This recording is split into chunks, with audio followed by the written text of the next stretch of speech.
Başladı. Salamlar. Salam. Hər kəsə YouTube kanalımdan salamlar olsun. Necəsiz? Bugün necəsiz? Mən də izləyicilərin adından deyim.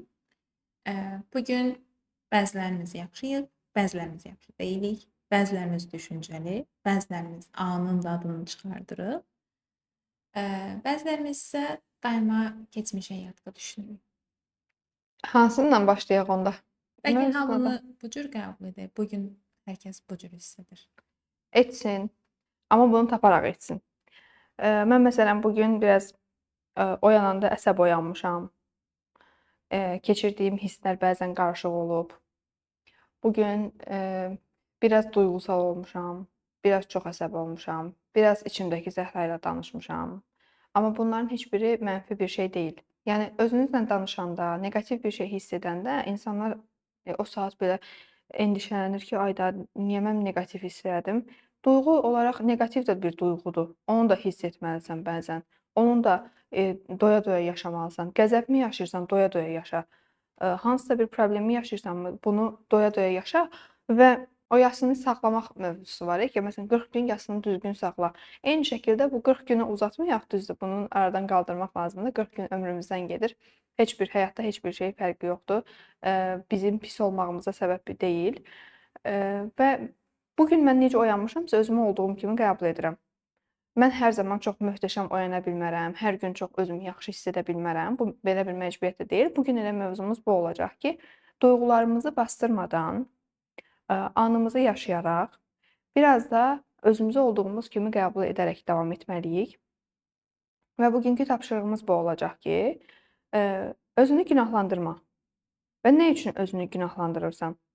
İnsanlar mənə belə davrandı, onlar mənə bunu belə etdi, mən insanlara niyə belə davrandım? Bəzən də olur deyir ki, cavabını verir o an, əsəbləşir, məsələn, qarşı tərəfin cavabını verir, amma sonradan düşünür ki, bilsəydim etməzdim, xətrinə dəydim. Başlayır özünü özüylə müzakirə etməyə. Bəzən bu məndə də olub. Yəni çox bir neçə il bundan əvvəl olub ki, bir insanla mən dalaşmışam və daha sonra sözümü də demişəm.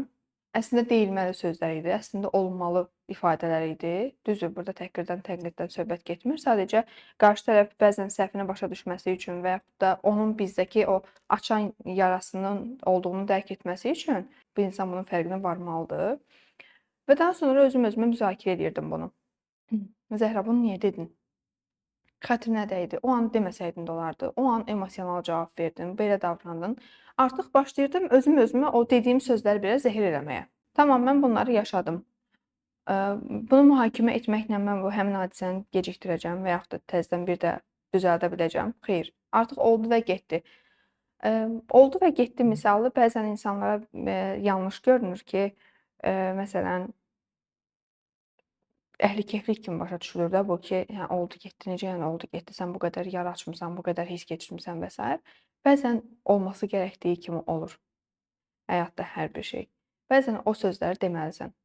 Bəzən onu yaşamalısan, bəzən o hadisə sənin başına gəlməlidir, bəzən o münasibəti yaşamalısan, bəzən ayrılığı yaşamalısan, bəzən o bitişləri yaşamalısan ki, başlanğıclar düzgün gəlsin. Və biz amma deyirik ki, vav, sən başlanğıcı yaşamalısan, kəşf etməlisən, xoş hadisələr yaşamalısan, amma pis hadisələr yaşamalı deyilsən. Xeyr, həyatdır bu. Acısı ilə, şirini ilə, gecəsi ilə, gündüzü ilə olduğu kimi həyatın bizə gətirdiyi yaxşı nüanslar da olacaq. Bir gün içərisində biz ağlaya da bilərik, bir gün içərisində xoşbəxt ola bilərik. Bu bizim öz seçimimizdən asılıdır bir növ. O hadisələr bunu belə gərəkdirir və duyğularımızın fərqində olmalıyıq. Mən hansı duyğunu yaşayıram? Bu duyğunu nə üçün yaşayıram? Bunu bastırmıram. Bunu bastırıram və nə üçün bastırıram? Bunu deməliyik ki, daha sonrasında o duyğu partlayışları yaşamayaq. Bəzən çox ani, aidiyyatsız bir anda elə bir reaksiya veririk ki, onlar məncə o damla son damladır. Yəni suyu daşıran son damla olur. Zamanında, yəni duyğularımızı tam hiss etdiyimiz formada bildirsək, daha sonra da bu cür patlamalar Ağlamaq istəyirsən olmaz. ağla. Gülmək istəyirsən gül. Sonraya saxlama. Sonra yoxdur. Bir dəqiqə sonranı belə biz bilmirik ki, olacaq yoxsa yox. Bir dəqiqə sonra indi ağlamaq istəyirəm, bir dəqiqə sonra gülmək istəyirəm. O ağlamağı yaşamadığın üçün yığılır, yığılır, yığılır, basdırılır və bir anda o duyğu partlayışı yaşayanda artıq hər bir şey sənin xətrinə dəyməyə başlayır. Hər bir sözdən inciyirsən, ağlamaq istəyirsən, daha çox duyğusal olursan və bu dönəmlərdə də ki, deyirsən ki, birdən-birə kefin pozuldu. Niyə görəsən kefin pozuldu? Məsələn, bu gün mən sizə bir texnika bölüşəcəm. Əgər durmadan girdiyiniz ortamlarda özünüzü yaxşı hiss etmirsinizsə, keyfiniz ani anda pozulursa, bilmirsinizsə niyə görə pozulub, deməli siz neqativ enerjiləri çəkə bilirsiniz. Yəni çəkirsiniz daha doğrusu. Bunun üçün nə etmək lazımdır? Hər səhər işə getməmişdən qabaq, ümumiyyətlə qapıdan çıxmamışdan qabaq, fərqi yoxdur, adi bir çörək almağa get, fərqi yoxdur. Bunu etməlisən. Səhər oyanan kimi və yaxud da qapıdan çıxmamışdan enerji bloklanması edirik. Yəni mənfi enerjilərin bizə daxil olmaması üçün, bizim kefimizi korlamaması üçün biz avtomatik olaraq bu duyğuları bloklayırıq, sərhədləyirik. Bu kimə aiddir sualı birinci növbədə verilməlidir. Əgər bir ortama girmisinizsə, özünüzü birdən-birə çox yaxşı hiss etdiyiniz anda duyğu çöküşü yaşayırsınızsa, necə oldu, heç kefim pozuldu, özüm də bilmirəm niyə kefim pozuldu, o deyiləm, modum o deyil deyirsənsə, deməli avtomatik olaraq oradakı ətrafdakı insanların hansısa enerjisi sənə keçib. Yəni biz bultuz rolunu oynayırıq burada. Sən hansı ortamda olacaqsansa, o bultuz kimi onlara qoşulacaqsan. Və burada nə edirsən? Kənara çəkilirik, sakit bir yerə, gözümüzü yumuruq, dərindən nəfəs alıb veririk. Ayaqlarımızı yerə tam sağlam, hər ikisini də sağlam yerə basırıq və ağ rəngli enerjinin tamamilə bədənimdən, başımdan, təpə çakramdan daxil olub bütün bədənimə yayıldığını hiss edirəm. Bütün bədənimə yayılır bu enerji və bu kimə aiddir sualını verirəm. Hal-hazırda keçirdiyim duyğu mənə aid deyil, bunun fərqindəyəm. Hal-hazırda mən özümü yaxşı hiss edirəm. Üzərimdəki bəd nəzər, üzərimdəki mənfi enerji, əsnəmək hissi, ağlamaq hissi, kefimin pozulması hissi mənə aid deyil, bunun fərqindəyəm. Bu kimə aiddirsə onu özünə qaytarıram. Bu şəkildə o enerjinin sizdən çıxıb başqa bir bədənə, X bir insanın bədəninə daxil olduğunu düşünürsünüz. Çünki bilmirsinizsə ki, bu kimə aiddir, yəni kimdən o keçib sizə. X bir insan düşünürsünüz və o insanın özünə qayıdır həmin enerji. Və daha sonra isə bunu o an, o situasiyaya əsasən edirik. Amma bayaq dediyim nə idi? Qapıdan çıxanda etdiyimiz. Yenə də ağ rəngli enerjinin başımızdan aşağı daxil olduğunu, bütün bədənimizə yayıldığını hiss edirik. Ağ rəngli sanki bir topun içərisindəyik. O bizi əhatə edib, biz o topun içərisindəyik hal-hazırda. Bütün neqativ enerjilərdən özümü qoruyuram. Başıma gələcək bütün neqativ hadisələrdən, enerjilərdən, insanlardan, əşyalardan fərqi yoxdur. Mənə hansı enerji, hansı neqativ enerji mənə toxunacaqsa, bədənimə daxil olacaqsa, bunu bloklayıram və sərhədləyirəm. Və daha sonra düşünürsünüz ki, ətrafdan sizə o neqativ enerji gəlir, o topa dəyir və qayıdır, dəyir və qayıdır. Deməli, siz artıq avtomatik olaraq özünüzü, enerjinizi qorumusunuz deməkdir. Və bunu etdikdən sonra, hər gün səhər işə gedəndə etdikdən sonra görəcəksiniz ki, hətta avtobusda getsəz belə, metroda getsəz belə, toplu bir yerdəsinizsə, yenə də sizin keyfinizi korlayan heç bir şey olmayacaq. Keyfiniz pozulacaqmı? Özünüzə görə pozulacaq. Başqasının enerjisi sizə daxil olmayacaq. Və bir şey də deyim, avtobus, metro demişkən, sizə yer verirlər avtobusda, metroda. Onu üzərindən süpürün, sanki əlinizlə belə sıyırırsınız. Ondan sonra oturun. Çünki bizim kök çakramız başqa enerjilərə girməyə daha müsaitdir. Daha bizim hansısa bir enerjini qəbul ediriksə, mənfi enerjini qəbul ediriksə, kök çakradan alırıq. Yəni cinsel orqanımızdan daxil olur bu çakralardan. Və cinsel orqanımız bizə neqativ enerjini, pozitiv enerjini bizim bədənimizə daxil etdiyi kimi, eyni zamanda başqalarının keçirdiyi hissləri də, duyğuları da bizim bədənimizə enerji vasitəsilə aktarır, belə deyək. Və buna görə də əgər metroda, avtobusda icazə verin, gözünüzlə, məsələn, mən necə edərəm? Hansısa bir məkana getmişəm, bir oturacamsa o stolda, onu gözümlə belə bu şəkildə sanki süpürürəm. Əgər əlinizlə edə bilmirsinizsə, toplu yerdəsinizsə, gözümlə edirəm və yaxud müsaitdirsə əlimlə edirəm və oradakı artıq sanki enerjini dağıdıram və ondan sonra otururam. Və bu zaman artıq sən enerjidən, neqativ enerjilərdən daha çox qorunacaqsan. Çox maraqlı. Elə sual verəcəkdim ki, necə edə bilərik toplum içində? Bəlkə də deyəcəklər ki, nə edir bu insan belə? Heç nə yoxdur axı orada.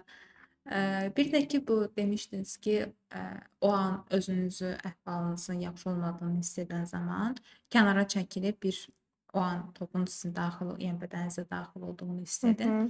Bəs onda necə, məsəl üçün müsait olmursa, Bir müddətdən sonra, etdikcə, bunu vərdiş halına çevirdikcə artıq oturduğunuz yerdə də edə bilərsiniz.